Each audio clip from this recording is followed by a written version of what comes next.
Retro Gaming Revival live.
Good evening. It is Wednesday. It is 8 o'clock. It is Retro Gaming Revival Live. Thanks for joining us.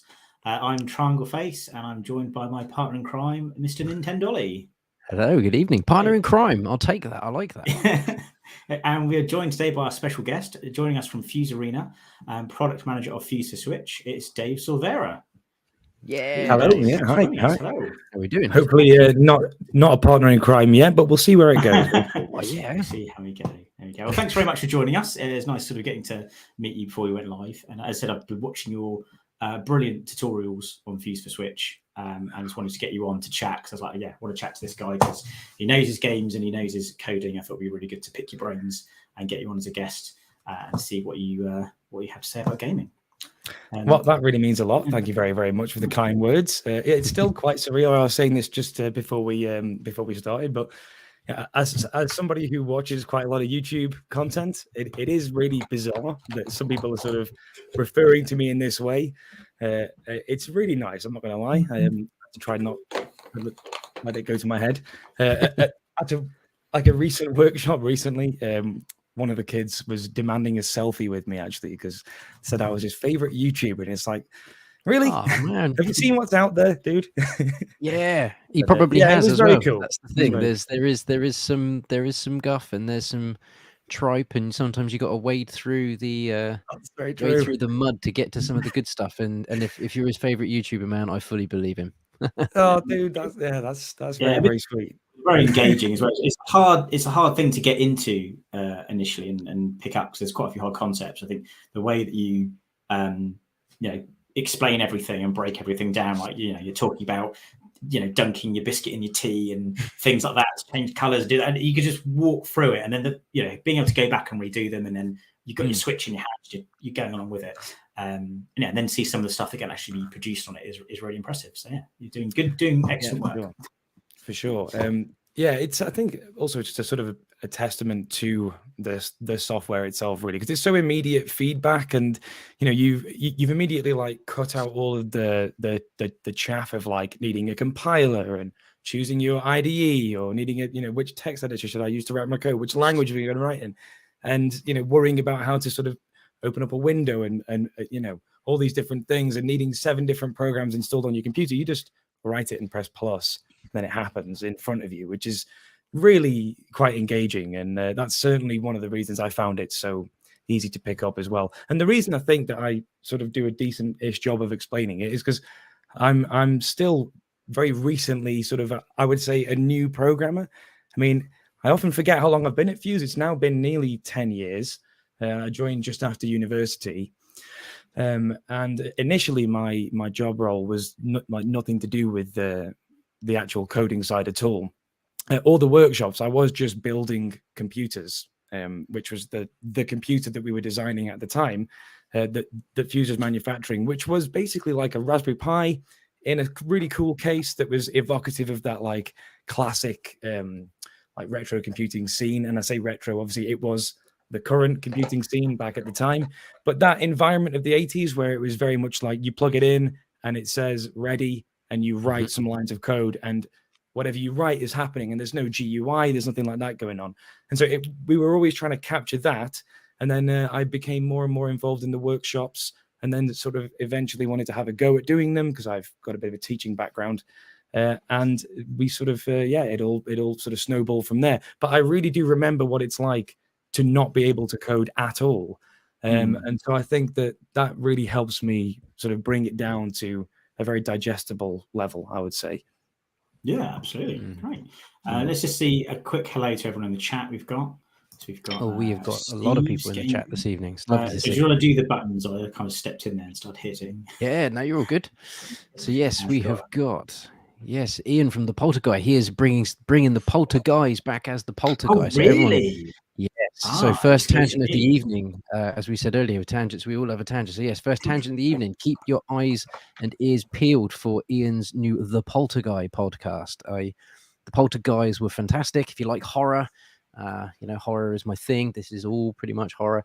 So yes, keep your eyes and ears open for Ian's new The Poltergeist podcast. Cool, will do. Right, but yes, we've got Ryan in there. I know he's. Yeah, where's Ryan? Okay.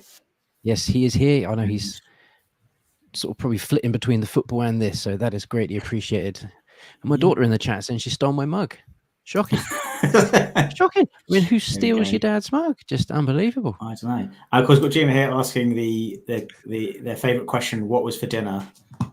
Yeah, Gina for some reason loves to know what we've had for dinner. So I mean, I had tuna steak, Gina. I had tuna steak, which I was, I'm not big on fish.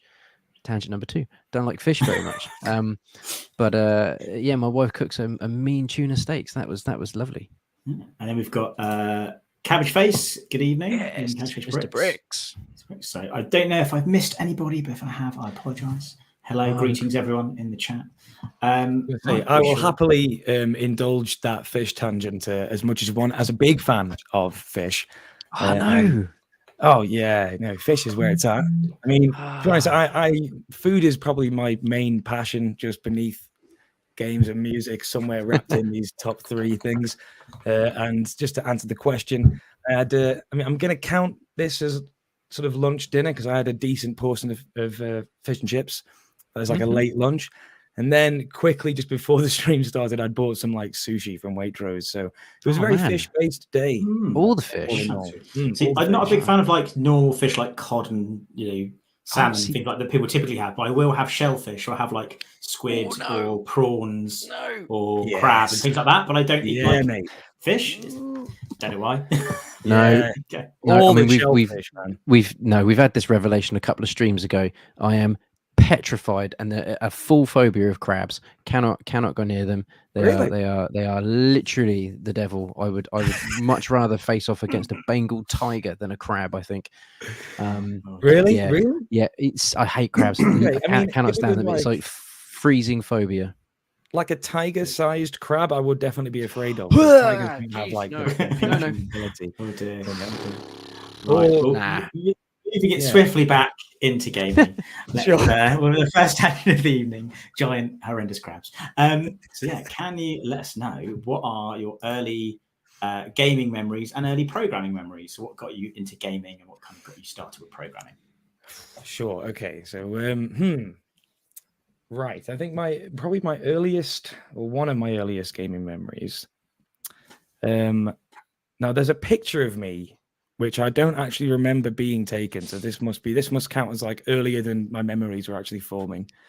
But so my dad is probably the reason I would say I'm into video games as much as I am. And my dad is also the boss of Fuze, and so it is a family business that we have here. And so he was kind of like recruiting me from a very early age to be in the business. Now that I look back, it's all sort of seeds that he planted when I was like 3 years old. So there's a picture of me holding an Atari Lynx handheld console, which now is in the Fuze sort of retro game display cabinet, our little like console museum. And I don't actually remember playing it much, but I must have played it quite a lot because I always had this thing in my hand. But like earlier gaming memories, I remember my dad he got a PS1 and sort of brought it round to my house when I was about 5. And we were playing like loads of demo discs, and I remember a game that was all about monster trucks. I think it was just called Monster Trucks, and I still remember just not being able to play that game at all and not understanding it, and then watching him play and thinking like, how are you doing this? how are you doing that? But then I remember playing a ton of different demo discs that I'll never remember the names of these games, but just sort of, I'd say maybe cutting my teeth as the phrase, like on all of these, like, I don't know, like 20, 30 different random games. I would just get a magazine, look at all the pictures, and then just get the demo disc and put it in. And that, I think, showed me a huge variety of stuff and got me very, very interested in the diversity of what games could be, rather than just it being one thing. And I never really had any full games. It was like a rarity to have, like, oh, like you've got the full game, like Metal Gear Solid full game. Really? Oh my God. It would always just be demo discs that I'd get in a magazine.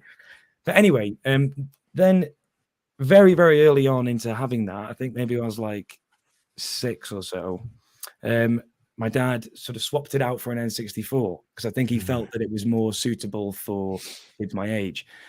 And then I fell in love with the classics of that era. So, you know, Ocarina of Time, Banjo-Kazooie, Jet Force Gemini, those sorts of games. I was deeply, deeply in love with those, and that's definitely probably my earliest really, really substantial dive into gaming. I was completely in love with games. Lilac Wars as well. Oh, yeah, that's a beautiful game.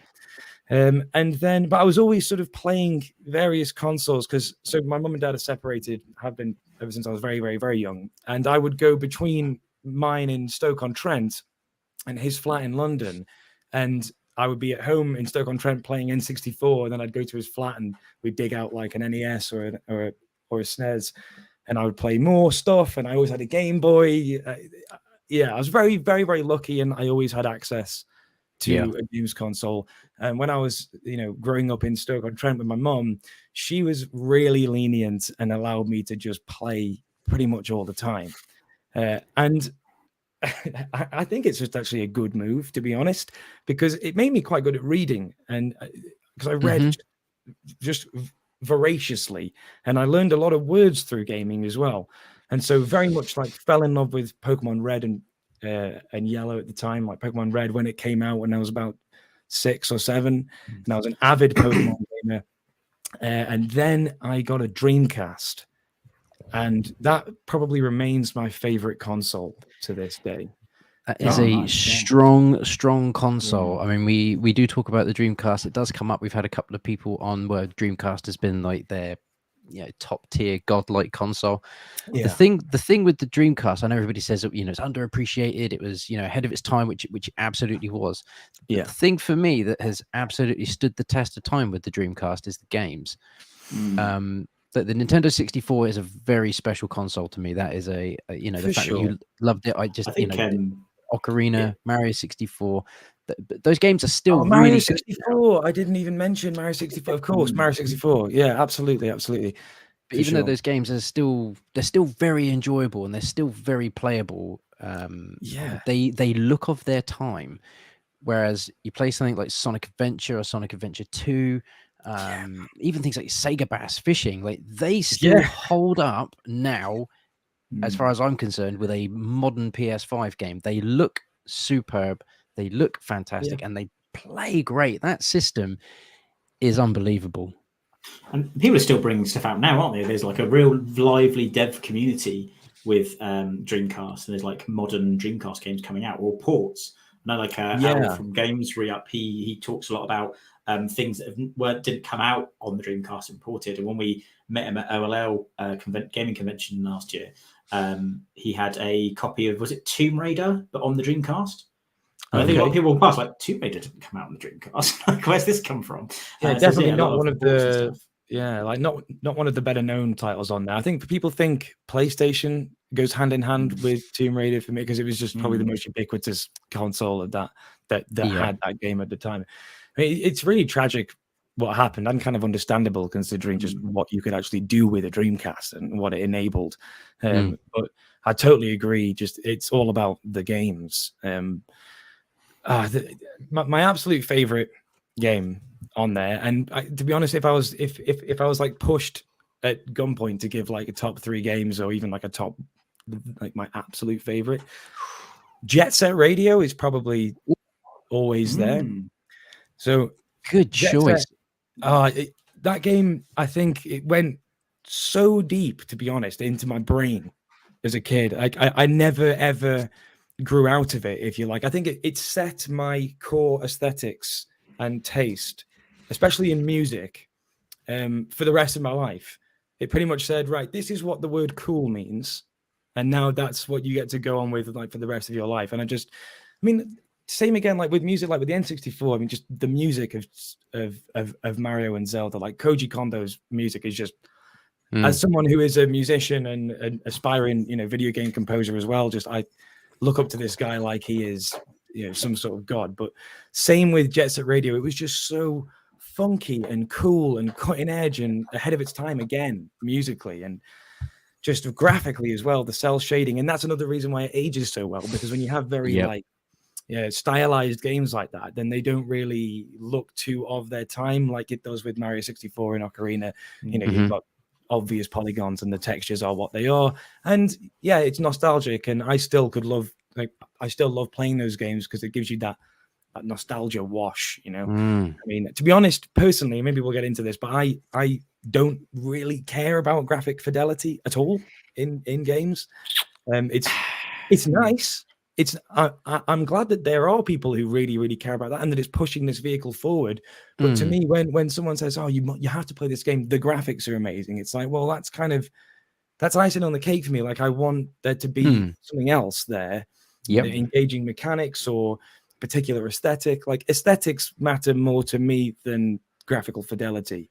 So I care about sort of color palette and atmosphere and that sort of thing. I think there's like a reason why like a retro style is like still popular now. So there's a lot of like modern, literally what was on retro my games, isn't it? So I do like when you get like a big AAA like big title coming out that's going to have that mind-blowing graphics is always really impressive.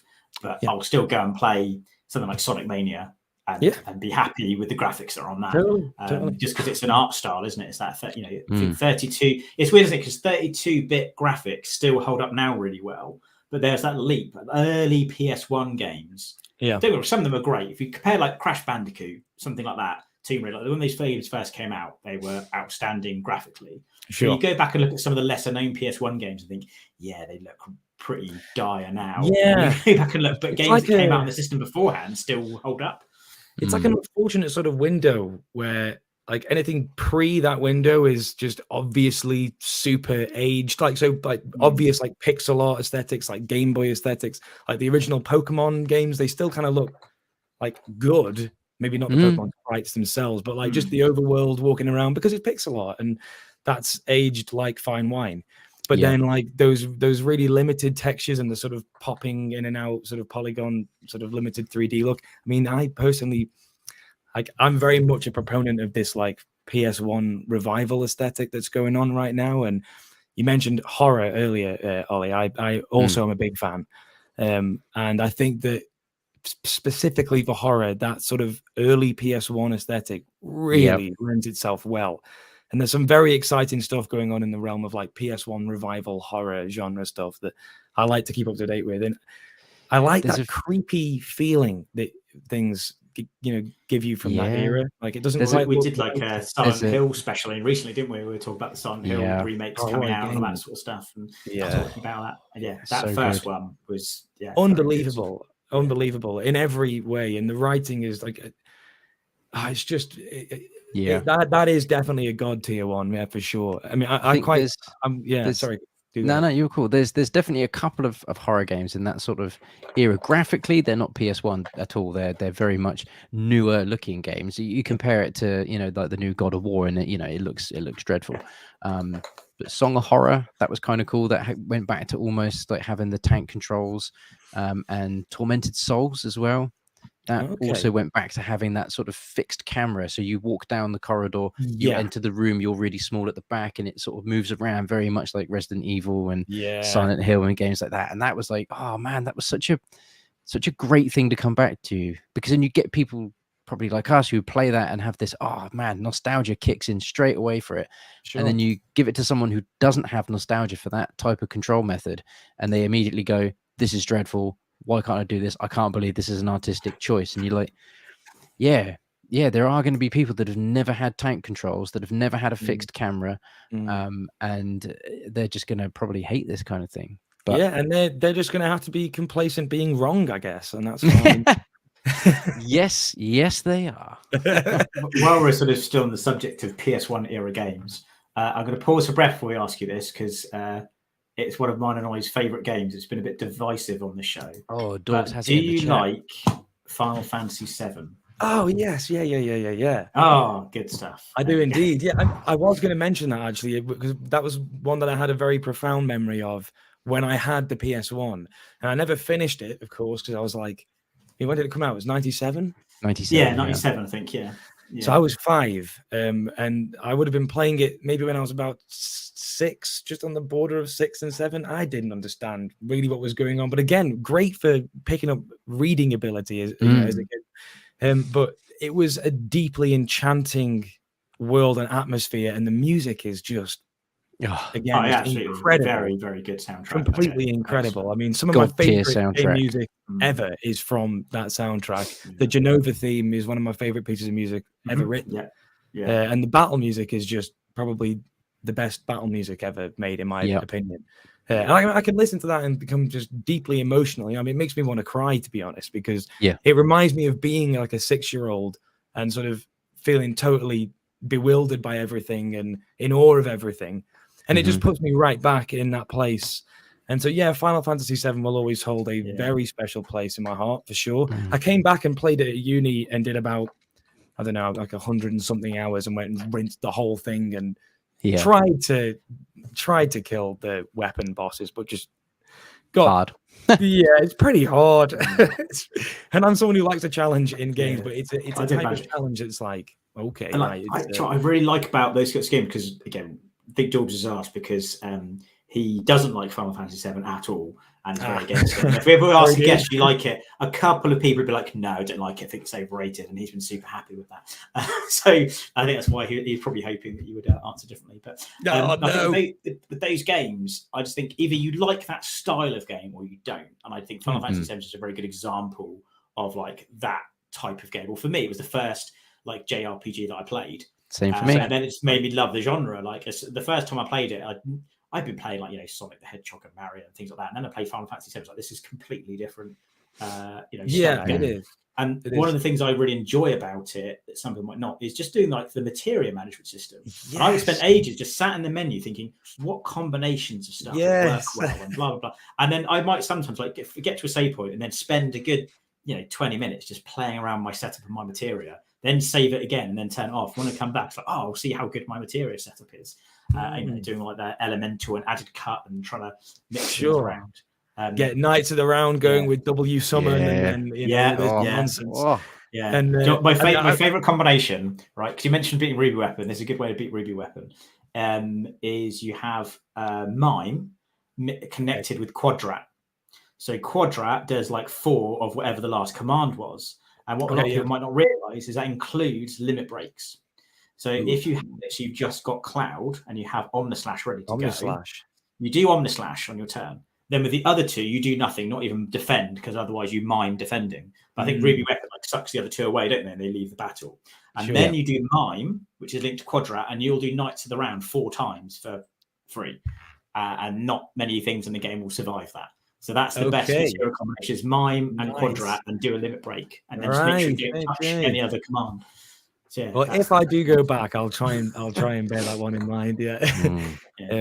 I can't say that I ever really played the subsequent ones. I mean, I think because I didn't have the PS1 after that, and I went to N64 and then Dreamcast, and so I wasn't really around for 8 or 9 or 10. I mean, a friend of mine had them, and I would like happily watch him play. But and then by the time that I sort of had the means again, they changed so dramatically in their. I mean, there's always still something there that's like recognizably Final Fantasy. Like a guy called Sid and Chocobos or Chocobos, however you pronounce it. But the mechanics just completely changed, don't they? Yeah, the combat's just so different, and the atmosphere isn't there. I mean, the atmosphere is a big deal for me, and I think that was a main reason. There's a maturity to Final Fantasy VII and a darkness to it that's very alluring. Yeah, I don't know. I'm not. It's a strange concoction of stuff, and I do want to play the remake actually, which I still haven't done. Yeah, the remake. You're quite a big fan, aren't you, of the remake? For me, the remake is hands down the best game of the PS4 generation. I loved it. It did everything I wanted it to do, and it did things that I didn't know it was going to do. Cool. If you've not had it spoiled for you yet, I would just say, well, hopefully, if you've not had it spoiled for you by now, then the likelihood of getting it spoiled is very slim. So you'll be able to go in totally fresh. Just play it and have fun with it. It's very, very good if you like older Final Fantasy. Cool. If you like the newer Final Fantasy, it's still good. It's got that, 3D environment. You can walk around in battle. It's not necessarily turn-based, as in like actual turn-based RPG. There are turn-based elements to it in that you can't just mash, fight, and attack and magic and this kind of thing. Yeah, I rate it very, very highly. We need to do a stream on Final Fantasy when Dorbs doesn't want to be on again. I think I would love to actually just see Dorbs playing it and just him huffing and looking upset that he has to play the game. I think that'd be entertaining in itself. I think if you put like a good 30 hours in or so, I think that at that point, like, you're either completely hooked and you get it, or maybe you'll never ever play it again, and he'll absolutely know for sure. But if Dorbs is saying this as a very informed Final Fantasy player, then fair enough. I'll respect his opinion. I think it is. Yeah, he has played Final Fantasy VII quite a lot. He's not overly enamored with turn-based RPGs. Which is going to be a big put-off. It's not a genre that I play enough of, actually. Yeah, the most recent JRPG I played that I really enjoyed was Dragon Quest, the latest one on the Switch. 11. Oh, is that actually? I think it's Dragon Quest 11. It was something of a lost age. I've forgotten the name now. Yes, I've got it on PS4. Do you know, I still haven't finished it. I got to a point. I had literally just done Final Fantasy VII Remake twice, and immediately went into that, and that was a terrible idea. That's very massive JRPG straight up. I have to jump around. If I play a certain genre, the next game I pick up has to be something else. The last one I played that I got really into was Ni no Kuni 2. Oh that's really good, and that builds Studio Ghibli really stuff. I think the first one is actually associated with Studio Ghibli, and they did the animation for some of the cutscenes. And the second one was not done with Studio Ghibli, but it's kept the same like look and feel of the characters. So it definitely feels like Studio Ghibli. Cool. That's really good. And the thing is as well, you meet all these characters that you do stuff for, and then they join your kingdom. So as your kingdom gets bigger and bigger and bigger, and you're building this kingdom, there's like the town building mechanic in it as well. Then when you go into the town and you're talking to all the villagers, they're all people you've met and done side quests for. So you actually kind of get to know all these little people like around the town. Yeah, it's quite a fun little game. Yeah, I like that a lot. One to get invested in, but I like that a lot. Yeah, it's good fun. Right, so moving on, because we'll stay on. Me and Ollie especially will stay on Final Fantasy VII for the rest of the stream. So I think we're going to have to reel ourselves in. I just realised that like half an hour has passed and it feels like 10 minutes. So I'm thinking, right, this is I see how this works now. Yeah. Yes, this is where our tangents kill us. Indeed. But yes, we are here to talk primarily about Fuze4Switch. So do let us know, and anyone in the chat who's not familiar with it, what is Fuze4Switch? And okay, how did it all get started? Although you see now, I talk about views all the time, and now I get to talk about games. So let's go quickly. So if you're not aware, do check it out. Fuze for Nintendo Switch is the game that we developed for Nintendo Switch, of course, to bring a very accessible learn-to-code platform to a console that we were very, very excited about. And the reason that we did this, basically, before the Switch came out, we were doing workshops in schools around the place, and I did sort of allude to this at the beginning. That when I started Fuze, it was building these sort of computers that we were using, that the company was using to teach a very, very basic, simple, accessible coding to kids across the country to sort of enhance the new coding curriculum that had been sort of rewritten around 2014. This was, and my dad is very, very passionate about that early coding environment that he was a part of, when it was this immediately accessible sort of landscape where you had a computer, you plug it in, you turn it on, and it doesn't have a GUI, it doesn't have all these bells and whistles. It's just a line that says ready and a text prompt, and you write 10 print hello, and then 20 go to 10, and you're writing in, this was a language called BASIC,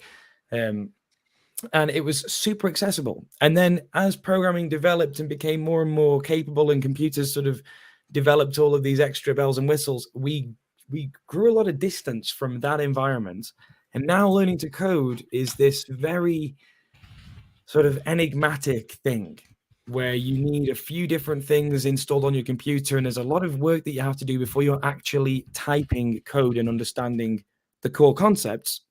And so the idea behind Fuze as a company, not just as the Fuze4Switch product, is about reducing the barrier to entry for people wanting to learn these fundamentals of programming skills, and especially bolstering the curriculum in schools across the country. And so when the Switch came out, as big Nintendo fans, as we've established, and Nintendo, especially for John, for my dad, John, it's his favorite of all the gaming companies. And so when it came out, we could not help but think, oh, that would be pretty cool if we had our Fuze program, our little text editor that was easy, just running code on a Switch, because it's a super portable thing. You've got buttons, you've got gyros, you've got a touch screen. And so we just sent them an email. And then they came back and said, yeah, that sounds very interesting. And funnily enough, we have some similar sort of things that we're thinking about at the minute. Would you like to come to our headquarters in Windsor and have a meeting about this?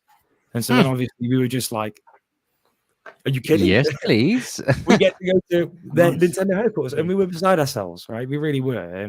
There's this small little company, and next thing we're driving up to Nintendo's offices, and it was magical. It really was. We were in the Falco Lombardi meeting room, right? I was like, wow, this is too cool. I can't believe what's going on. Cool. It was cool, man. It really was. And Mario himself hosted the meeting. No, it was it was a dude. Anyway, so they loved the idea, and we showed them everything that we do, and they were very happy for us to sort of go ahead with this idea. And so we got a dev kit, and we began the process. And we have at the time we had this employee, Luke, who was somebody who really struggled at school.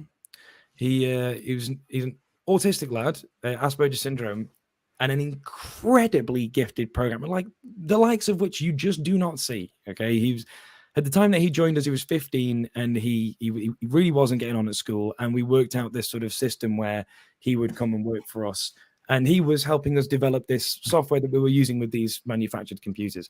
And we said, look, do you think that you could do this? You know, could you write a code editor, etc., etc.? Could we do 3D? And he was like, yeah, I reckon so. As a 16, 17-year-old lad. And he could, right? Now, there were challenges that we never saw coming, and we ended up hiring more programmers, and it became a much bigger project. And then some 2 years later, we released it. And it was all about just sort of getting the most accessible beginner coding environment with a lot of help content, and making it powerful as well as accessible. And also putting in one place a lot of the tools and stuff that you would need, so that you don't have to worry about installing any separate things. It's about this all-in-one environment where you can just sort of spend all your time, and it's very, very immediate feedback. So it uses a programming language that we developed, which we just call Fuze. And it is something like a mix of BASIC and Python, and a little bit of C in there as well, if you guys maybe in the chat as well know your programming languages. And so it's very capable, but it's an interpreted language, which means it sort of has a bit of a ceiling on its execution speed. Like, it's never going to be as fast as like running something on your PC. Of course, it's also a Switch, so there's hardware limitations there as well. But it is incredibly capable of what it can do, and it has its own 3D engine and lighting and and shadows. I've just seen a comment there from Steve saying that Fuse should be illegal. It's dangerously addictive. Steve is the person with the most hours in Fuse in our community, so respect to Steve always. Excellent. He's a true Fuse legend through and through. And he's right. It is incredibly addictive. Now, like, as somebody who, at the time that we were making the software, I was pretty okay with my coding knowledge, and I had a good grasp of the basics, and I was able to write a lot of tutorials that put these things into a digestible sort of presentation to help people learn these concepts approaching it for the first time. But I have truly learned everything through Fuse, and I've only sort of recently in the last few years been like looking at more complex programming languages. But Fuze4Switch it's really designed to be a stepping stone between your very, very simple environments that a young kid might find when they are starting coding at school, like these visual-based languages like Scratch or Purple Mash or Blockly or Game Builder Garage, these sorts of things. And then that super ridiculously dense and complex world of Python, C, Java, and IDEs and Visual Studio and all this. And between these, there is nothing. And we expect kids to go from scratch and all of this through school and go, okay, right, year 7 comes and now I'm going to choose computer science maybe, and it's Python. And we're doing super dry data tables and just pure concept stuff with no real like practical context.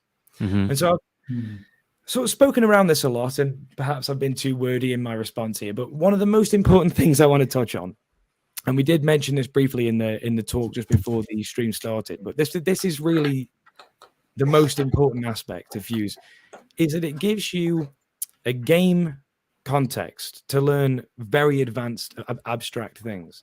So when you're learning coding concepts and you learn about something like an array or a for loop or something like a structure, like a struct sort of data structure type thing, or you're learning something like like a recursive function or any of these sort of concepts, or even if it's some difficult maths concept like the sine and cosine functions in maths, or arctangents and these bizarre things that are like these esoteric words that you learn about in GCSE and you've got no idea when you're ever going to use them. They don't really mean anything.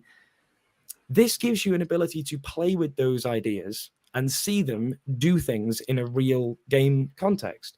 And that is highly engaging. And it certainly helped me internalize and acquire a lot of these more complex concepts when you actually see the result of numbers changing, because everything is numbers. And that's really the core of the coding idea is, you can represent anything as numbers. And when you are actually seeing the result of those things changing, you say, maybe if I change this number to this, see what happens.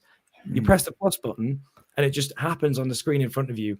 That really helps facilitate, that deeper acquisition of these things. So, it is essentially like its own game engine, a learn to code platform, an educational tool, and the community sort of side of it as well is very powerful because it has the ability to share your games and creations. And from that, we've built up this awesome community, which is called FUZEArena, which you can check out. I'm sure there'll be some links maybe in the description and whatnot, but it's fuzearena.com. Same name as our channel. There's links on our YouTube channel as well. And we use this whole community activity to it generates content for the product, for one thing. It showcases what the product is capable of, but it also facilitates those new coders coming into this difficult environment, and they've got a bunch of people at that point in their journey all in one place, all helping each other, encouraging each other, giving each other ideas and all this sort of thing. So it's very awesome, to put it in a couple of words. I did do some coding at university, so I did a little bit of Java, C++, and Visual Basic, and then did used Game Maker.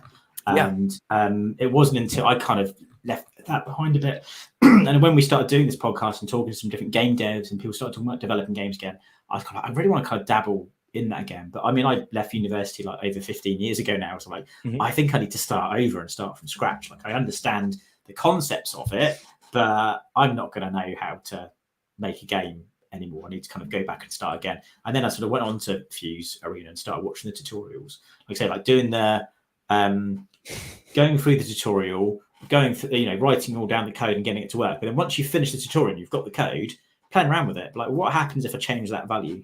What happens if I change that color? And then it's like I would spend ages just like sat in there, just modding stuff in this little bit of simple code and seeing how it affected it. And I think I got as far as doing when you started talking about arrays. And I think you started talking about like putting socks in a drawer, and then you got a drawer full of socks, and something like that was going around. And then I went, right, to test my knowledge to see if I've understood this well enough, I'm going to try and write a basic rock paper scissors game. Can I get a game rock paper scissors, which I mentioned before we went on? But it's a good choice of game. I was like, I'm going to be putting a value to something. I'm going to be trying to randomize the outcome. There's going to be a series of different outputs that, like, there's only so many outputs you can have. So it was all text based. It's like, rock paper scissors. You enter what you want to put in, then it says like the computer has chosen this. Then it's like, rock beats paper. No, so it doesn't, does it? Rock beats scissors, you win, or rock paper beats rock, you lose. And I got all that working, and that's the first time I'd actually written a bit of program from scratch. That's just a blank page on a screen. Because when I did the stuff at university, it's tutorials and it was guides, or you get a bit of existing code and dabble with it and modify it. And I was like, I wonder if I can actually write something from scratch. And that was just from doing like the first 5-6 tutorials, I think, by the time we get onto arrays. Yeah, I think that sounds about right. Yeah, I mean, I got back there. I said it when you mentioned it before the stream, but I'll say it again. Congratulations on doing that. That's a big thing. Writing something from scratch and just going, right, you know what? I'm going to start with this terrifying blank slate and then see where I get to and have it actually work at the end. That is the addicting part of it. Yeah, and it is. It is like, because you get that real sense of satisfaction from doing it. Because there were a few times it didn't work and things were going wrong. It's like, what have I done wrong? Something's not right here. I can remember the first program I ever wrote was your Hello World program. This is back when I was at university. And I think the program was called Task 1. And I could not get it to work. It just kept on failing. And everyone else around the room was on Task 4 or Task 5. I was like, what is going on? And then my lecturer came over and was like, are you stuck on this? I was like, yeah, I don't know what I'm doing. And he looked at me, like, could not figure out what was wrong with it. Because literally all we do is like Hello World, basic thing. And we could not get it to run. I think it was Java. I'm not sure. And in the end, we found out it's because it was trying to launch the program. And the program was called Task 1 with a lowercase t. And the file was saved as Task 1 with an uppercase T. And that immediately taught me how specific you need to be in programming and how every colon and dot is going to make or break you. And I was like, oh, dear Lord. Task 1 failed me because of a lowercase t. So you reminded me there of something actually pretty important that I didn't mention with the Fuze4Switch side, because I tried to sort of like snowball, sort of cram it all in. But that is a really important thing. And there isn't, to some extent, you cannot escape that world. Computers are hyper-specific. They only ever do what you tell them to do. They cannot make it up for you. If you get it wrong, it's wrong. They'll try and do it anyway. They'll fail, and then you've got to fix it. And sometimes error messages aren't super intuitive, and it can't tell you, oh, it's because you used a lowercase t here, and blah, blah, blah. But we try to combat that as much as possible in Fuse, and it's very, very forgiving. This is kind of the core tenet of the language, is that it's not case sensitive. So write as you choose to, and it's not going to suddenly say, right, now you got to spend 3 hours looking for that capital F that you didn't realize was on line 3,561 in column 89 or whatever it is. And it also isn't formatting sensitive. So white space doesn't matter. You can have your code all written on one line if you want. Now, don't do that. Never, ever do that. I don't condone that. But but you could, theoretically. And you could have so much space between this, and you don't have to indent your code either.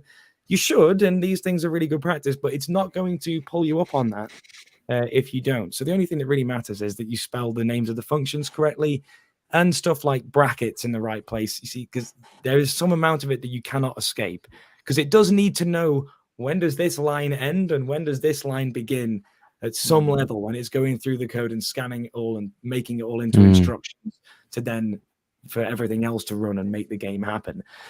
So there has to be some level of specificity. You cannot make a truly like, oh, it isn't sensitive to any of these things programming language, but we really tried our best, and the result is that it's super accessible. And when you're doing a workshop and you see that 30 different kids have all made 30 different styles of formatting, and they're all working and they're getting what they need to happen on the screen, and they are learning about the important thing, which is what a loop does, and the fact that you have things that are inside a loop or outside a loop, and when they're inside the loop, it's part of the repetition, and this maybe isn't happening because it's after the loop.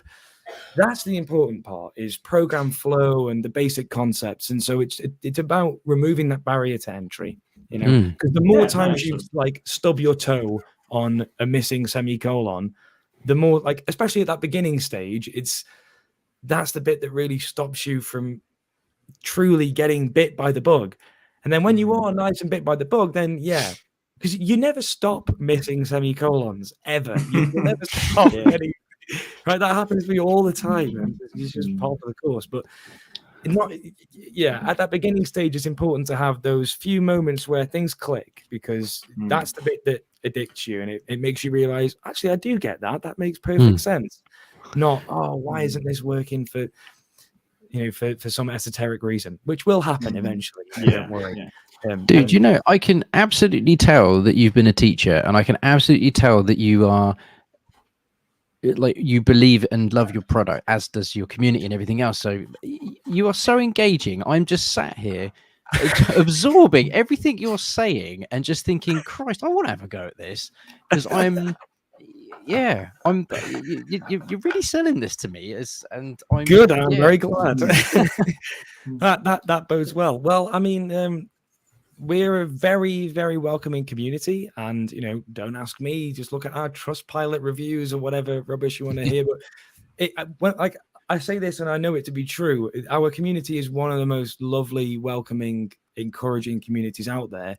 If you do pick it up, please join FUZEArena, get in the Discord. You'll be treated very, very well, and we'd love to have you. I need to join the Discord, actually. I've watched on YouTube. I've not joined the Discord. If I do go back into doing some stuff, I'll definitely join. But that segues me nicely, actually, talking about the community, as I did want to talk about the game jams that you do. Yes. Because one thing I did love about Fuze4Switch, and this is to anyone watching, if you don't want to get into the coding side, one of the brilliant things about the platform is getting other people's code from a game code and just downloading onto the Switch and playing their games. I think watching you do the game jams and be like, that looks pretty cool. And then in the comment section, you've got the code to download the game, and you can go and have a go. And then you can look at the code and see how they made it. And then you can start changing the numbers and making it do totally different weird stuff. And absolutely. It never fails to completely blow my mind. And we've done a lot of them now, and you'd think that I'd be kind of used to it, but I'm really not. Every time, maybe it's because there's like a month break in between most of them. I'm always like quite busy with other stuff, so I'm just like, oh yeah, we do. People are really amazing, aren't they? It just blows me away. The people do this in like 48, 72 hours. They make some unbelievable game, and it's super fun and engaging. It's got some really great mechanic, or it's really hilariously written. There's loads of humor in it, and we get submissions from the whole age range. So there's a few kids that upload submissions to our game jams that are like 9 and 10, like part of a family that sort of uploads game jam submissions as well. I think that their dad does one as well usually, and it's just so cool to know that that's going on, and that they're doing it for this, and that we can all celebrate it together, and enjoy their creativity and give really positive feedback. And the idea is just like a never-ending wellspring of amazing game ideas. Some of the ingenuity I've seen in these game jams is just completely ridiculous, to be honest. And the artistry, because it also, like, one thing that I also stress is that it doesn't matter how finished the game is. Like, we're just happy to see it. It doesn't matter if this is your very first game, if it's rock, paper, scissors. Like, if you're proud of it, I'll play it and I'll take part in your pride and give you positive feedback. Like, it's not about, like, there's no winner in the game jams, and that's very important, and there never will be. It's not about, oh yeah, this is the best one, right? It's kind of meaningless. Like, if we run a competition, then sure, and we have run competitions, and it was a very, very cool competition, actually. The retro gaming competition that we ran, which had the Oliver twins, which we were talking about prior, as some guest judges. A couple of other names in the retro gaming scene as well were judges, and at that point, yes, there's a winner, there's sort of, there's runners up, but for the game jams, no, it is about just everyone getting together and having a good time and celebrating each other's creativity and giving each other ideas. Because when somebody sees something really, really cool in another game and thinks, well, how do you do that? Well, they're right there in the chat. You just ask them, or you join the community and you can ask them literally, how did you do that? And they'll happily explain it. because everyone's super forthcoming and really, really supportive. So it never fails to amaze me. I love doing them. They are hilarious fun. It's a good amount that we get as well, because I like to give them all a good fair play. And if we got loads more, I mean, the streams would like be approaching like 4 hours or so. So I mean, maybe I'll happily do it if we get there. But yeah, they are always awesome. And there's a few people that have submitted to almost every single one. Steve is somebody in the chat who is submitted to a ton of them, and they're always just outrageously good, like incredibly polished, like really, really engaging, very charming retro stuff. We get people making things in 3D. It's just a whole smorgasbord of amazing stuff. And I'm always really surprised. I played a few things on there. Like I've not been able to catch it live that often, but I have caught it live a couple of times and just been like seeing you play the game. Think that looks pretty good, and just downloading the code and having a go on it. And something I look and think, how on earth has someone managed to make this in this? It just shows how powerful Fuse is. It's really impressive how good the games can be that people can make in it. And versatile, because I mean, it's not just one style again. Yeah, you get tons of different stuff. Like whether it's like a text-based sort of game, or it's got completely custom assets that they've drawn themselves pixel by pixel, or it's like a 3D game with some simple physics, or it's a little puzzle game, or it's like a little adventure game. Yeah, it's very cool. Sorry, I interrupted you, Ollie. No, not at all. Not at all. It's always wonderful when you hear something that's A, really cool, B, really engaging, C, can actually help children become game developers or game designers and just create coding. But the thing that has an icing on the cake for all of that for me is when something has a great community behind it, because the word community gets thrown around a lot. People always talk about the negativity in community. Sure. Community has almost become a bit of a dirty word, because there is just so much weird stuff out there, and people are really, really keen to like keep it for themselves. This is mine. I'm the community holder for whatever it is. So you're not wrong. It is just so refreshing and wonderful to hear that Fuse is. I mean, the community is always as good as the product, or as good as the thing that the community is getting behind. And clearly, Fuse, like Tim has said, is great. And it's just so wonderful that it has such a big, strong community behind it, because that's just going to create that wonderful environment for people to feel welcome, ask questions, not feel like they're being alienated, and just be part of it. It's wonderful. Love it. It's one of those things. It makes it very like easy almost to do my job, because it's not like I'm ever without some fulfilling, obvious reason that what we're doing is really good. And I get this all the time at the workshops. Like we do a workshop, and it's hard work, and I stand up and I talk all day. I'll do like the same hour session 5 times in a row all day, and I might have driven 2.5 hours to get there, and then like lugging everything out and taking it all back home. And so, it's really tiring. But at the end of the day, like you are actually, like, I think, maybe being willing to toot my own trumpet a little bit there. It's like, well, you've made a difference to some people's lives there. You've actually done something positive for people. And they're going to remember that and take that home and think, oh, you know what? I might have a little go of that coding thing. And if that's all it does, I'm happy, And same with the community. It's like this constant reflection of like positive reinforcement. Oh yeah, what we're doing is actually really, really, really cool. It means a lot that you say it anyway. I really appreciate it.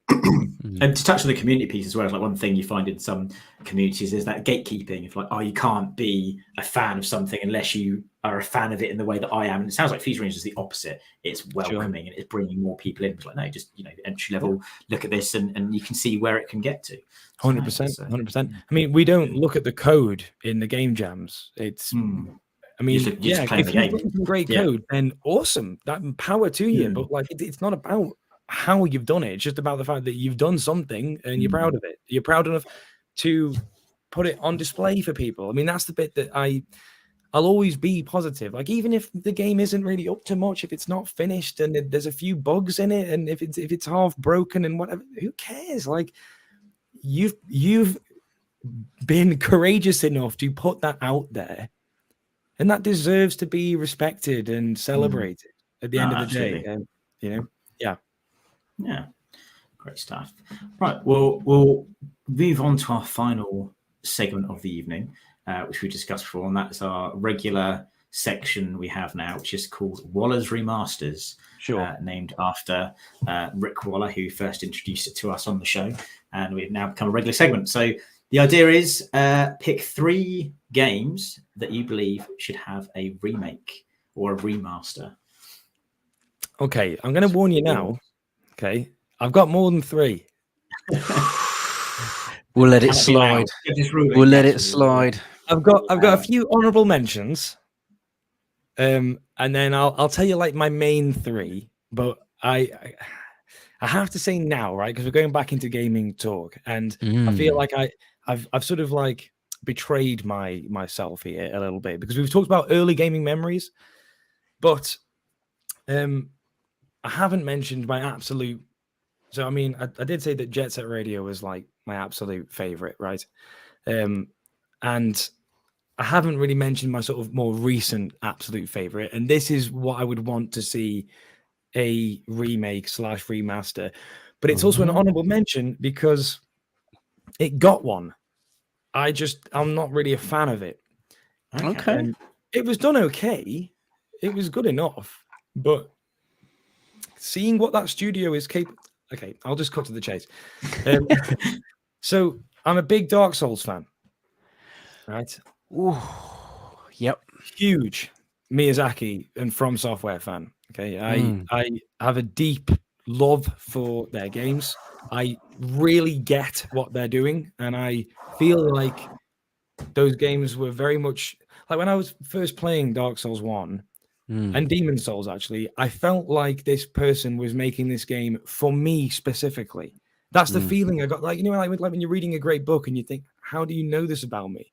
Or you listen to a great piece of music and you think, this person knows what I'm like on the inside. I don't know how they are doing this. That's the feeling I got with Dark Souls. It was like the atmosphere, the voice acting, the lore, the setting, all of it, every single aesthetic, the storytelling in it, or the deliberate lack thereof.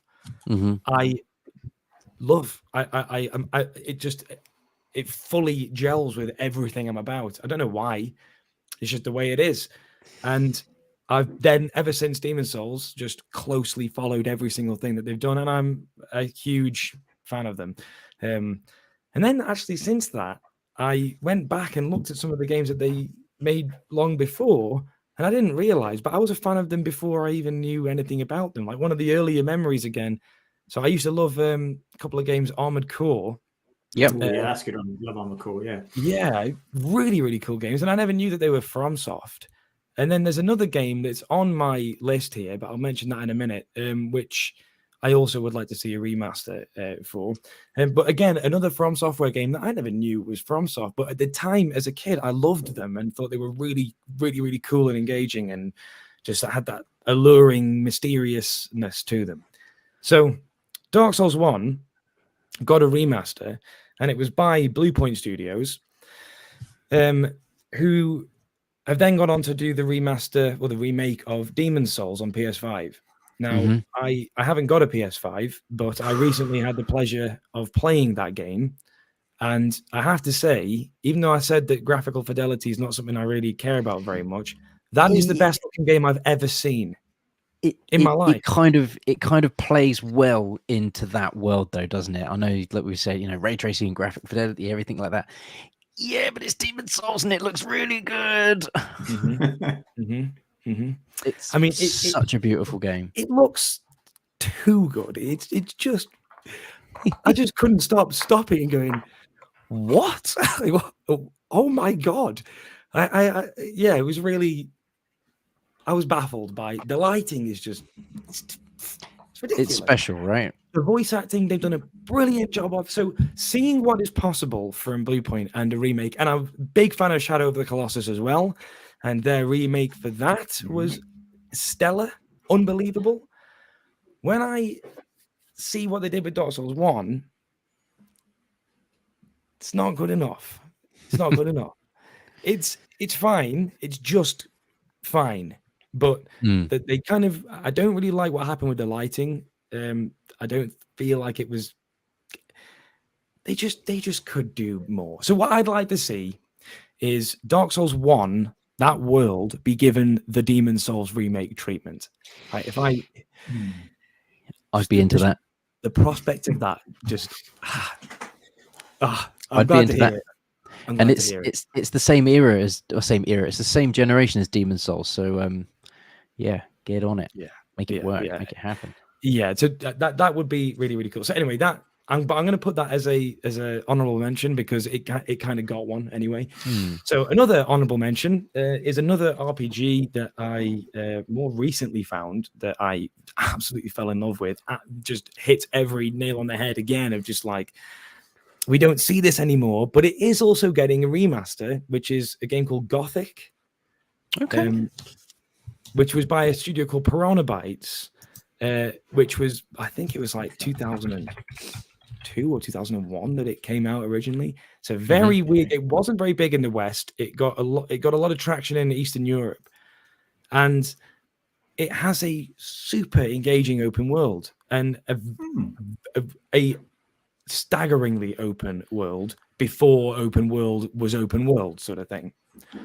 It feels like a really true open world game, and the NPCs had, so obviously this sounds like it's just trivial now because this is something that we just expect from all games, but the NPCs had their own routines. They did stuff, and that at some point in the day they were here, then they'd be over here, and it just had this awesome world and great atmosphere. And I still love the look of that game, but again, it's getting a remaster.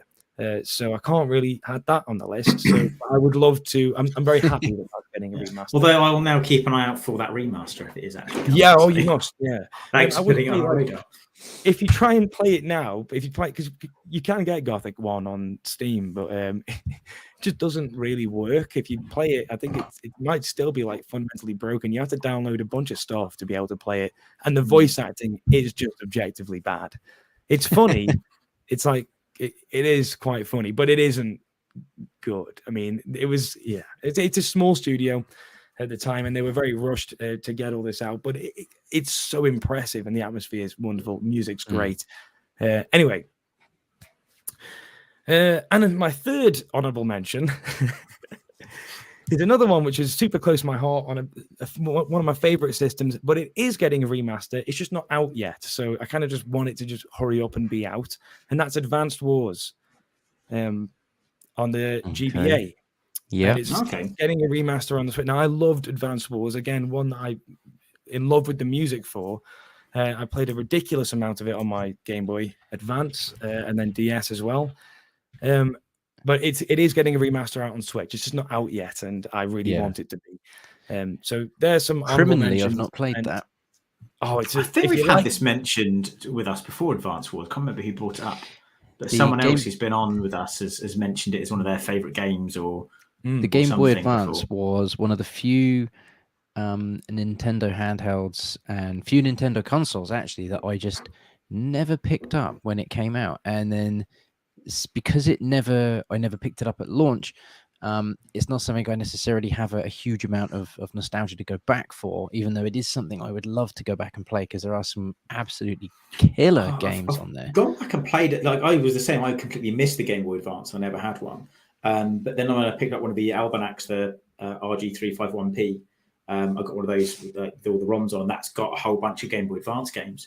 And I just started playing for a bunch of those. But yeah, it's a system I completely missed. I don't know what I was doing at that time when that came out, but I just was not playing Game Boy games, it seems.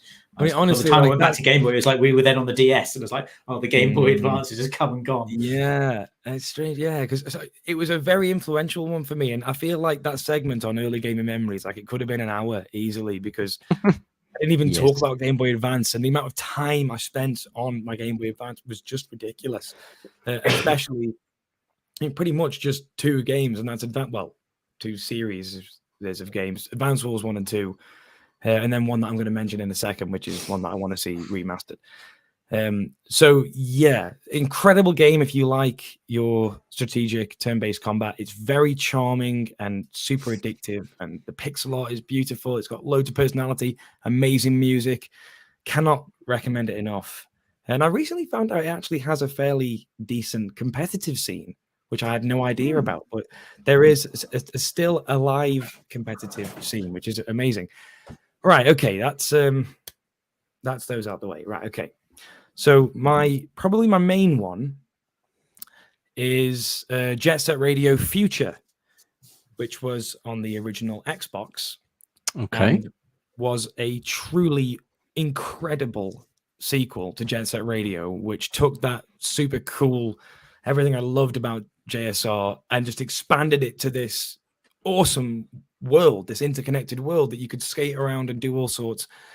And there's a spiritual successor to Jet Set Radio in an upcoming game called Bomb Rush Cyberpunk, which has music written by the guy who did the music for JSR, Hideki Naganuma. Sorry, Hidetaka. That's the Dark Souls director's name. Hideki Naganuma, one of my most influential people out there. Yeah, he's the composer. So very, very cool. But Jet Set Radio Future had just the coolest characters, the coolest areas, and some of the best game music ever made.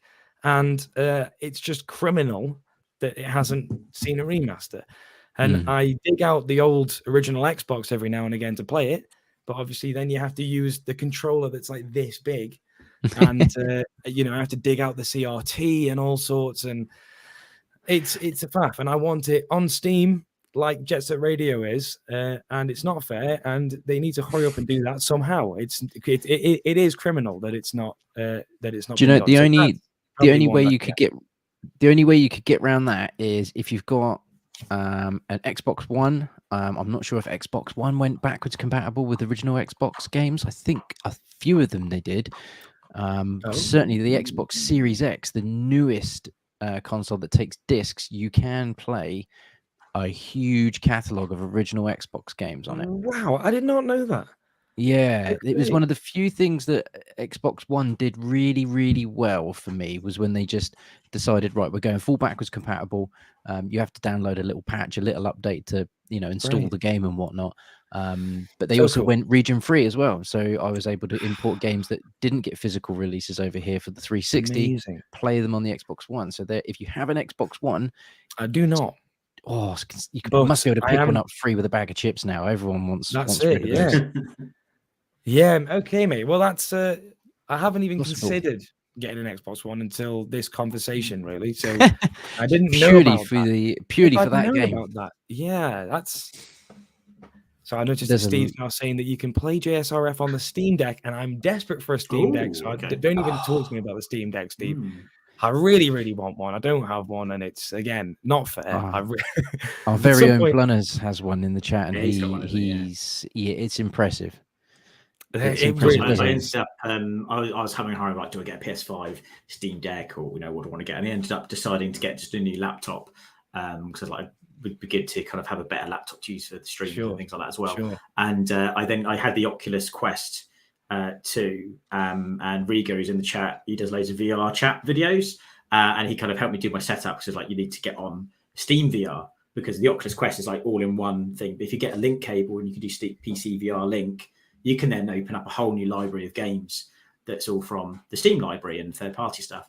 And one of my favorite ways to play games at the moment is through Emu VR. So it's like an emulator in a VR room. I've got a video of it on the channel where it's like we just do a little. Is it like an arcade that you like walk around and stuff? It's like bedrooms. You're like in a bedroom, and you can even go into your laptop and you can customize the pictures. So you can change what the posters are. You can change the bedding. You can change the wallpaper and the flooring and things like that.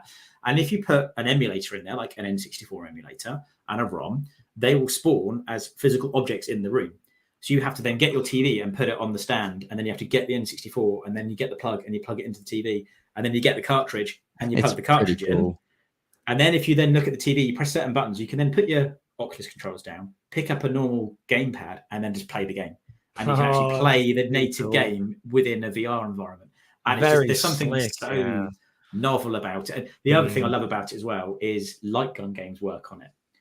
So I've been playing like Point Blank, Time Crisis, House of the Dead. The original Time Crisis. No, because I have got a CRT TV, but it's like a really dinky one. It's not a big one. My big chunky one went out a while ago. And my TV in the lounge, I've got like a Samsung QLED that's not gonna work with a light gun because obviously it fires off the pixels on the screen, doesn't it? So VR environment, just you can use your virtual light gun. That's a great way to play old games.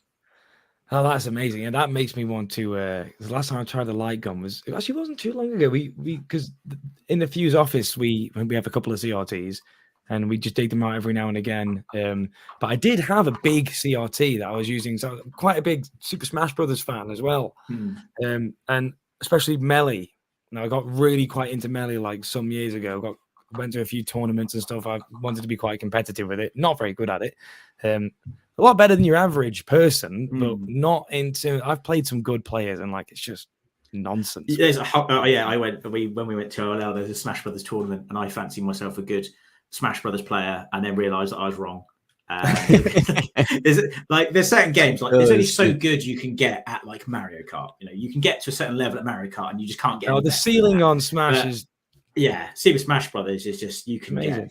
I've met some top players. There was a guy who came to one of the tournaments in London I went to. He was number one in the world at the time. There were a few the top sort of 3-4 players in the world at this tournament, and I had a game against him. I just was like, "Oh, do you mind if we have a game?" I just found him on his own, and I literally just. I mean, it wasn't anything. It wasn't. I might as well have just not been there. I couldn't do anything, not anything. I mean, I couldn't do anything. I couldn't land anything. It was just beautiful to take part in. So every now and again, I'll sort of dig out that big CRT, but then I ended up getting rid of it and giving it to some people who run Smash tournaments, and then I sort of fell out of love with it and got it on the Switch and stopped playing Melee and decided I couldn't devote the amount of time I would need to get good enough at that game to enjoy playing competitively. Yeah. You have to do it all day, every day for years and years and years. And I have a life, man. I have a job. I'm happy that I can still beat the majority of my mates at Smash Brothers. Yeah, same. Yeah. Win a tournament. It's that's I'll fine. take that. I mean, at the workshops, all the kids love Smash, right? They just want to play Smash, and I'm just happy being able to absolutely decimate a bunch of 10-year-olds at Smash. Right? That's fine. I'll take that. I can be, the boss, like the final boss of the workshop. With my competitive dad and fast show. I do that with my nephews. They'll talk up a big game about Smash Brothers. I'm like, all right then, let's play some Smash Brothers. So then I won't go easy on them. It's like, no, it's like, and then they're so, you need to let me win. It's like, no, I'm not going to let you win, because then if you ever actually beat me, you'll know you actually beat me. And I was playing with him on, we were playing Mortal Kombat, which probably shouldn't have been playing, actually. It's a bit young for Mortal Kombat, but never mind. I was probably his age when I first started playing Mortal Kombat. Yeah, exactly. And I kept on beating him, and he was getting a bit frustrated. I said, now when you play your mates, you'll find it so much easier, because you've been playing me for a while. And now when you go and play something that's not as good, you'll be like, oh, this is actually a lot easier. And that's what tips was like, if you're struggling on a game at normal difficulty, don't drop the difficulty down to easier. Play it on super hard, play it on very hard, and you'll find it really frustrating, and you won't be able to beat the computer at all. Then drop it back down to normal, and you'll realize actually it's a lot easier than you thought. And that's how I used to get better at fighting games. Exactly. I'd always up the difficulty, make it really hard, and then drop the difficulty back down again. That is the attitude to have. That is the attitude to have, in my opinion. I mean, without getting into the whole gaming difficulty argument, I am definitely on the side of the fence. It's like, just put up with it. Keep going. Keep trying. I'm definitely now, though, at a point where when I play a campaign, I play on normal. I used to be on hardest difficulty, give myself a challenge. I can remember back in the days of when Halo Reach first came out, me and my mates all completed it on Lasso, which is legendary difficulty, all skulls on, which let's play it through on Lasso. And now if I go to play games, I don't have time to get that good at this game. I mean, I just want to play through the game and enjoy myself. Normal's fine. And that's totally fair. Yeah. That's definitely fair. I like it when difficulty options are sort of baked into the game. I love how Elden Ring have done it with oh my god, that game. Oh, that game is just too much. Spiritual. It is spiritual, mate. Oh yes, man. Yes. I could honestly, I could write a thesis on that game. It's one of the most ambitious things I've ever seen. And I just don't understand how you can't just if I'm playing that game, I'll just stand there in the world and just look at it and go, what? Yeah. How did somebody make this? How did a team of people make this? How do you sculpt this landscape and just the positioning of everything? I mean, I've always loved the whole sightseeing aspect in their world crafting, and you you can like look back at where you've been, and it's like, oh, now I'm here, and I'm looking back at all these areas that I was at before, and it's so cool. I understand my little place in the world now. And this just takes that and just turns it up to 2 million. And it's just it's the most artistically brilliant thing I think I've ever witnessed. I mean, it's something else. Anyway, we've totally hijacked your other games. No, that's all right. That's all right. I'm enjoying this a lot. It's really nice to do this. Okay, so I will also choose. So I've got like about 7 that I've written down that are like the ones that I really want to mention. So Steve did mention in the chat, and it's something I do agree with, but Morrowind. Okay. Yeah. I've put like /Oblivion. But that's kind of happening with the modding stuff that's going on. People are sort of doing their own versions of Oblivion, like there's like Sky Oblivion of people sort of taking Oblivion and putting it in the Skyrim gets a lot of attention and credit, but actually Oblivion is in my one of my top games. It's incredible. Oblivion. Absolutely incredible. And I prefer the atmosphere of Oblivion. But then I prefer I haven't really played enough Morrowind to feel like I deserve to say that I want it. But when I do go back to it and try it, I feel like I missed the window, because it's a shame, but I really, really struggle to go back to like, if I swing a sword at something and it goes through the thing, like I want to hit that thing. And if you tell me, oh, you missed because of a dice roll, it's like, okay, yeah, I get why, but I really want to. I want to be in the world. That's kind of it's like my master value when it comes to the games I like. Is, do I feel like 100% immersed, and can I fully escape? And that is a big part of it. And that just constantly pulls me out. But the stuff that pulls me in, that they do, it like the uncompromising stuff that they do, where it's like you are in this world. Like it or loathe it, and there's no position on the map. I'm not going to tell you where you are. You're going to have to read this journal entry and then go and walk around and look at landmarks for a while and realize where you are, and then go to the place. Give me that all day long. Like, I wish more games did that. I think that map markers and this sort of thing has been the death of RPGs, to be honest. And I love those design choices that are very uncompromising. So I would love to see Morrowind brought into that modern age, and to see that world revitalized, and to see it with that modern graphical style. That would be really exciting. As long as something like that needs to be those core tenets. Needs to be in VR as well. I think if you're doing something like that, like, have you played Skyrim in VR? I see. I have a bit, and a bit of Fallout as well. I'm a big Fallout fan, and I played Fallout 4 in VR. I just don't feel like we haven't solved the movement problem in VR yet. And not for me personally. And I really want it to be good. Like when I'm playing something like Skyrim in VR, there are moments where I think, oh my God, this is literally the future. I'm in the future right now. This is it. This is what it should be like. Yeah. And then I sort of remember when I move somewhere and I slide weirdly or something. It's like, okay, hang on. I consider myself very lucky, because I don't get any motion sickness playing VR. I will, the first thing I do if I go into a game is I turn snap movement off, and I turn all the motion sensitivity stuff off. I just want to be able to look and move around. So I could play Skyrim in VR for like a couple of hours and be fine. But I know other people that'll be like, hey, try this VR game. They put the headset on, it's like, nope. It's immediately take it off. So yeah, there's definitely a barrier there where some people can't handle the movement. And it's strange, isn't it? Because the only game that I've played in VR, I mean, again, I'm lucky I don't get motion sickness. I found the only one that really got me was Iron Man VR for PlayStation VR. Mainly because the load times were just so fucking horrific. But all that movement is flying.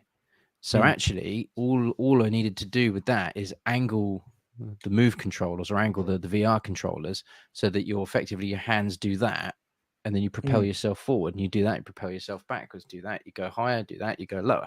So it kind of felt quite natural and fluid. And the only thing that obviously you're not doing is flying in real life. But you can't play it sat down, you have to play it stood up, and it kind of sort of moves you around like that. And I thought, this is this is very clever. This is very cool. It takes a lot of getting used to get good at it, because again, you're not just moving forward and moving forward. It's you are actually controlling your motion of movement by directing your propulsion system effectively. So that was kind of cool. But I do agree. I think the movement in VR has got to. There's something's got to. I don't know what it is they've got to do. I don't know what. Yeah, I've thought about it a lot, and I mean, I have a friend who has like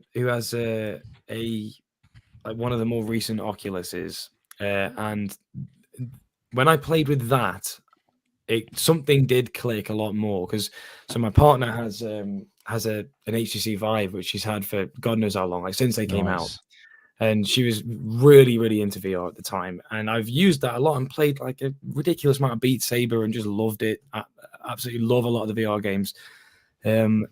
Anything that lets me use a sword, I'm happy, right? Yeah. So as somebody who does kendo, right, in real life, if I get to like hold a claymore and like swing it around at some skeletons, like come on. Do you know what? It's weird, because when I played Skyrim VR for the first time, I'd had it with the Move controllers, and I think you can do some mechanics like swinging your sword and holding your sword and shield, and you can do like a bow and arrow and stuff, and that was all fine. But the movement was teleport based, and you had to like point your sword around. I didn't really like that. And then I went to go into the menu, and to navigate the menu to change your magic or your equipment with like Move controllers, I was like, this is too clunky. It's not. That's one thing that I've always disliked in VR. Actually, yeah, that's very true. I put down the Move controllers and picked up a normal PlayStation controller, and I never looked back. I was like, no, this is fine. Like, I feel immersed. I'm just playing it with the controller, and it was way more fun doing that than with the Move controllers. Okay. See, the controllers for this new Oculus that my mate's got, that impressed me, because that felt like an actual game controller. I don't like sort of holding these massive things. It's like, it's fine with like Beat Saber because it's just a stick that you. But it's like when it's it depends on the game, isn't it? Controller, like what am I holding here? But the Oculus ones, they felt like a game controller, and that I really liked. And I played some Half-Life Alyx, and it was like, that's meant to be like the top tier for VR. Half-Life Alyx. That's what I've heard. I mean, I was like holding a bicycle and like picking it up and like holding the wheel with one hand and sort of rotating it and just going, what? Like, I can do this in a game now, and like putting it on the ground and wheeling it around, and that was freaky. That was absolutely freaky. There's a couple of handful of games. There's some where you can do actual hand tracking. So like on the Oculus, you look at your hands, and then your hands can actually control the game. I've only got a couple of things that works on. One is like a game where to move around, you have to put your hands like a triangle and point at something, and then it was like zoom to there, and you teleport around, and then you're literally just using your hands. It's like, it's mad. I'm surprised not more games are using that yet. Because a lot of people are like, oh, develop VR gloves. Like, you don't need to. You literally look at your hands, and even if you're on the menu, if you want to go to a website, you can like pinch and move, and like your hands become the button. So to press the Oculus menu, you pinch your finger and thumb together on that hand, and to open up the other menu button, you pinch your finger and thumb on that hand, and it recognizes what you're doing. And it's very cool. So that's the kind of innovation that sounds like something that we could. I mean, like. So yeah, what I was going to say is my mate, he plays a lot of VR, and he says that when he moves, he's like adopted this sort of like bob up and down thing that he does. It's like when he's like sliding around, he doesn't just sort of stand still and slide. But if you sort of develop like a light bob, I see that. That tricks your body into thinking, okay, I'm moving. Now, if they could sort of recognize that and sync that up very, very well. I don't know. I mean, there's definitely some developments. There was something that made me think of actually. When I first started doing VR, actually walking around as a person, like something like Skyrim or Resident Evil, where you're just walking as a person, it does feel like, you say, you're missing that walking bob. But when I played something like Riggs or Wipeout, where you're sat in a cockpit, somehow that takes that feeling away, because you're sat in a chair and your character is sat in a cockpit of a robot or a ship or a car or something. And it feels more natural to be just moving forward. When you're walking, you're missing that bobbing around. No Man's Sky was really fun when I did try that. I got quite into No Man's Sky, and just taking off as just doing that and taking off and like looking out the ship. It was like, okay, like this definitely works in VR. I feel like when it's there, I am probably just going to lose my mind and play endless VR for the rest of my life. But I'm waiting for that point to sort of be crossed. It's coming. Yeah, I think it is. I think it probably is. It's on the cusp. So, Dave, throw us with your final pick. Sure. I'm going to say it's a difficult one. Okay, I'll choose this. So I mentioned a FromSoft game that I used to play as a kid and didn't actually realize it was FromSoft until quite a long time later when I was like looking back through the games that they'd made. And it's called Otogi. Otogi. And it was one of the first like ARPG sort of, felt like an open world because the areas were just huge for the time. It very much, they're not all that. I mean, I've gone back to it now and sort of thought, oh, all right, this isn't kind of how I remember. But as a kid, it was just like, I can't believe what this game is doing. And I'd love to see that revitalized. It kind of felt like it had Sekiro vibes. Okay. But a long time before. I mean, I love Sekiro to pieces. Very, very much love that aesthetic. It's like that sort of mystical, very supernatural Japanese mythology vibe. And it had that sort of Ninja Gaiden feel as well, of just being very, very responsive, sort of fast-paced action sort of, like massacring a load of demons sort of gameplay that was just super cool. You could like fly around and just do awesome like sword moves, and I've just never seen anything about it ever since. And I went to a gaming exposition and saw it in its case and was like, oh my god, that's that game I used to love. And then looked on the back and it was like, get out of town, is it FromSoft? I can't believe this. Another one that I didn't even realize was them. So I'd love to see that revitalized. And then secret honorable mention to the original Fire Emblem 7 on GBA, which was, in my opinion, the last really, truly good Fire Emblem game. And I was a big fan of that as a kid. I'd love to see that done again. So I'm not a big fan of the more modern Fire Emblem games, but I really, really like the old ones. So yeah, that about rounds up the top half of the list. Some fantastic picks in there. Some really, I mean, what I really like about doing these is I hear about games I actually not heard of. I was like, I've got to go look that up and go find them. So I've found a few games just from people mentioning them to us on, their either early gaming memories or favorite games and that sort of stuff. Sometimes stuff pops up. It's like, never heard of that. Gonna have to go and have a look. So cool. Well, I'm very, very happy to bring a couple of those to the table. That is great, and to represent the ones that I love. And thanks for giving me the opportunity, because this has been just a lovely way to spend an evening, to be honest. Yeah, thanks very much for joining us. Yeah, it's been great to have you on. Just flicking back through the chat very quickly, there was a horrendous amount of love for Jet Set Radio when that was being discussed, man. There was a lot of love in there for that. It's one of those cult classics. Like, I think the people who liked it just loved it beyond belief. And there's no one who's sort of like, oh yeah, Jet Set Radio, yeah. It's like, if you know that game, it's like, yeah, that's a cool game. That's a cool game. Yeah.